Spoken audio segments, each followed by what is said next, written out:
ଭଗବତୀ ଷଷ୍ଠୀ ଦେବୀ ଓ ରାଜା ପ୍ରିୟବ୍ରତ। ଭଗବତୀ ଷଷ୍ଠୀ ଦେବୀ ହେଉଛନ୍ତି ବ୍ରହ୍ମାଙ୍କର ମାନସ କନ୍ୟା। ସେ ଶିବ ପାର୍ବତୀଙ୍କ ପୁତ୍ର କାର୍ତ୍ତିକେୟଙ୍କର ପ୍ରିୟତମ ପତ୍ନୀ ଅଟନ୍ତି। ଥରେ ଦେବତା ଓ ଅସୁରଙ୍କ ମଧ୍ୟରେ ଭୀଷଣ ଯୁଦ୍ଧ ହେଲା। ଅସୁରମାନେ ବିଜୟୀ ହେଲେ, ଦେବତାମାନେ ପରାଜିତ ହୋଇ ପଳାୟନ କଲେ।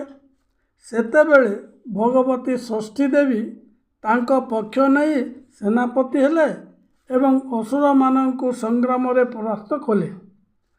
ଅସୁରମାନେ ଭୟଭୀତ ହୋଇ ସ୍ୱର୍ଗପୁର ଛାଡ଼ି ପାତାଳକୁ ପଳାୟନ କଲେ। ଦେବତାଙ୍କର ସେନାପତି ହୋଇଥିବାରୁ ତାଙ୍କ ନାମ ଦେବସେନା ନାମ ହୋଇଛି। ସ୍ୱର୍ଗର ମାତୃମହଳରେ ଦେବସେନା ନାମ ପ୍ରସିଦ୍ଧ ଅଟେ।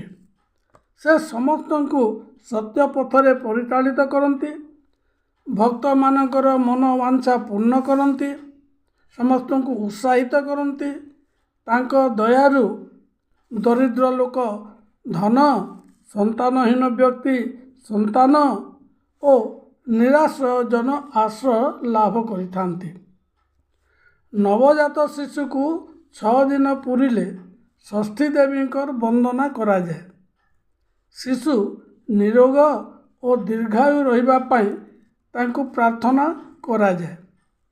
ଶିଶୁର ହସ, କାନ୍ଦ ଓ ଗୋଡ଼ ହାତ ଅଭିନୟ ଦେଖି ଷଷ୍ଠୀ ଦେବୀଙ୍କର ଲୀଳା ବୋଲି ଆମେମାନେ ବିଶ୍ୱାସ କରିଥାଉ।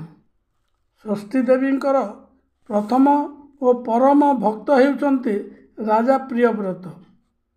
ରାଜା ପ୍ରିୟବ୍ରତଙ୍କର ଏକ ପୁରାତନ ଆଖ୍ୟାନ ରହିଛି। ସେହି ଆଖ୍ୟାନ ବର୍ତ୍ତମାନ ପ୍ରତିପାଦନ କରୁଛି। ପ୍ରିୟବ୍ରତ ହେଉଛନ୍ତି ମନୁ ଓ ଶତରୂପାଙ୍କର ପ୍ରଥମ ସନ୍ତାନ। ସେ ସମଗ୍ର ପୃଥିବୀର ଏକମାତ୍ର ଶାସନକର୍ତ୍ତା ଥିଲେ। ରାଜା ପ୍ରିୟବ୍ରତ ଧର୍ମପରାୟଣ, ନ୍ୟାୟଶୀଳ, ପରମ ଦୟାଳୁ, ଉଦାର ଓ ପ୍ରଜାରଞ୍ଜନ ଥିଲେ। ଅଧ୍ୟାତ୍ମ ଜ୍ଞାନ ତଥା ତପସ୍ୟାରେ ଅଧିକ ରୁଚି ରଖିଥିବାରୁ ସେ ବିବାହ କରୁନଥିଲେ।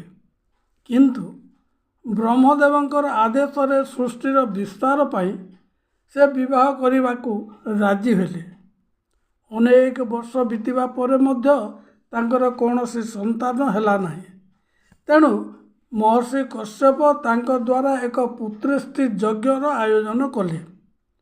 ଯଜ୍ଞର ଚରୁପ୍ରସାଦ ପ୍ରଭାବରୁ ରାଣୀ ମାଳିନୀ ଯଥା ସମୟରେ ଗୋଟିଏ ସୁନ୍ଦର ସନ୍ତାନ ଜନ୍ମ ଦେଲେ।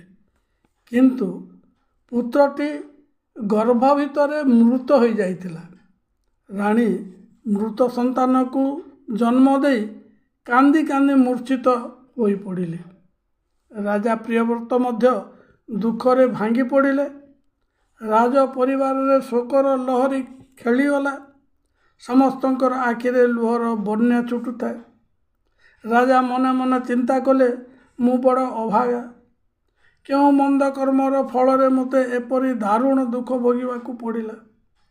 ଆଖିର ଲୁହ ପୋଛି ଛାତିର କୋହ ଚାପି ରଖି ରାଣୀଙ୍କ କୋଳରେ ଥିବା ମୃତ ସନ୍ତାନକୁ ଆଣି ମଶାଣି ଭୂଇଁକୁ ଚାଲିଗଲେ। ସେଠାରେ ମୃତ ପୁତ୍ରକୁ ଛାତିରେ ଜାବୁଡ଼ି ଧରି ଉଚ୍ଚ ସ୍ୱରରେ ପିଲାଙ୍କ ପରି ଭୋ ଭୋ କାନ୍ଦିବାକୁ ଲାଗିଲେ। ତାଙ୍କ ଦୁଇ ଆଖିରୁ ଲୁହର ଧାର ବୋହି ପଡ଼ୁଥାଏ। ସେ ଗଭୀର ଦୁଃଖରେ ମର୍ମାହତ ହୋଇ ମୃତବତ୍ ପଡ଼ି ରହିଲେ। ଅଳ୍ପ ସମୟ ବିତିବା ପରେ ସେ ଦେଖିବାକୁ ପାଇଲେ ଯେ ବିଭିନ୍ନ ମଣି ମାଣିକ୍ୟରେ ଭୂଷିତ, ପୁଷ୍ପରେ ସଜ୍ଜିତ ଗୋଟିଏ ରଥରେ ଜଣେ ଦିବ୍ୟ ନାରୀ ବିରାଜମାନ କରି ତାଙ୍କ ନିକଟରେ ପ୍ରବେଶ କଲେ। ସେହି ଦିବ୍ୟ ନାରୀକୁ ଦେଖି ରାଜାଙ୍କର ଦୁଇ ହାତ ଆପେ ଆପେ ଯୋଡ଼ି ହେଲା। ଦେବୀ କହିଲେ, ହେ ରାଜା, ମୁଁ ଦେବସେନା ଅଟେ। ମୋ ନାମ ଷଷ୍ଠୀ। ମୁଁ ଶିଶୁମାନଙ୍କୁ ଗଠନ କରେ।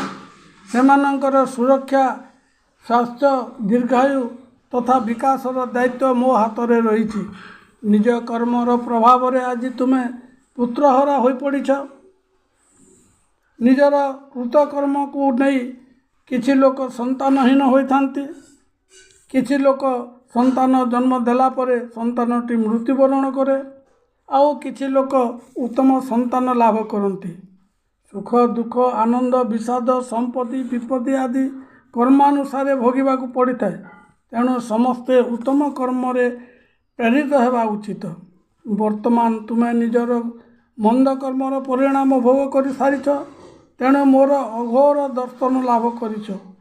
ଏହି ଶିଶୁ ତୁମର ଯେପରି ପ୍ରିୟ ମୋର ମଧ୍ୟ ସେହିପରି ପ୍ରିୟ ଅଟେ। ଆପଣଙ୍କର ନାରୀ ରାଣୀ ମାଳିନୀଙ୍କ ଯେପରି ମାତୃସ୍ନେହ ରହିଛି ମୋର ମଧ୍ୟ ସେହିପରି ଏହି ପୁତ୍ର ପ୍ରତି ଶ୍ରଦ୍ଧା ରହିଛି। ତେଣୁ ଆପଣ ଆଉ ବିଳାପ କରନ୍ତୁ ନାହିଁ। ଏତିକି କହି କରୁଣାମୟୀ ଷଷ୍ଠୀ ଦେବୀ ସେହି ବାଳକକୁ କୋଳେଇ ନେଲେ। ମାତାଙ୍କର ଦିବ୍ୟ ସ୍ପର୍ଶ ଲାଭ କରି ବାଳକ ସତେଜ ହୋଇ ଉଠିଲା। ତା ଓଠରେ ମୃଦୁ ହସ ଖେଳିଗଲା। ଧୀରେ ଧୀରେ ସେ ହାତ ଗୋଡ଼ ହଲେଇବାକୁ ଲାଗିଲା। ସେହି ଅଦ୍ଭୁତ ଦୃଶ୍ୟ ଦେଖି ରାଜା ଅଭିଭୂତ ହୋଇପଡ଼ିଲେ। ଦେବୀ କହିଲେ, ହେ ରାଜା, ଏହି ପୁତ୍ର ସମସ୍ତ ସଦ୍ଗୁଣର ଅଧିକାରୀ ହେବ। ସେ ବିଷ୍ଣୁଙ୍କର କଳାରେ ଜନ୍ମ ନେଇଛି। ସମଗ୍ର ପୃଥିବୀର ଅଧିପତି ହୋଇ ସହସ୍ର ଯଜ୍ଞ ସମ୍ପନ୍ନ କରିବ। ତିନି ଲୋକରେ ଏହାଙ୍କର ଯଶ ରାଶି ବିଖ୍ୟାତ ହେବ। ଏପରି କହି ଷଷ୍ଠୀ ଦେବୀ ସେହି ବାଳକକୁ ସୁବ୍ରତ ନାମରେ ଡାକିଲେ। ସେହିଦିନଠାରୁ ତାଙ୍କର ଏହି ନାମ ପ୍ରସିଦ୍ଧ ହେଲା। ଦେବୀ ବାଳକ ସୁବ୍ରତଙ୍କୁ ରାଜାଙ୍କ ହସ୍ତରେ ସମର୍ପଣ କରି ଅଦୃଶ୍ୟ ହୋଇଗଲେ। ରାଜା ପ୍ରିୟବ୍ରତ ଆନନ୍ଦରେ ଅନେକ ମାଙ୍ଗଳିକ ଉତ୍ସବ କଲେ। ଷଷ୍ଠୀ ଦେବୀଙ୍କର ପୂଜା ଆରାଧନା ସର୍ବତ୍ର ପ୍ରଚାର ପ୍ରସାର ହେଲା। ସେହିଦିନଠାରୁ ନବଜାତ ଶିଶୁକୁ 6 ଦିନ ପୂର୍ଣ୍ଣ ହେଲେ ଆମେମାନେ ଷଷ୍ଠୀ ଦେବୀଙ୍କର ପୂଜା ଆରାଧନା କରିଥାଉ।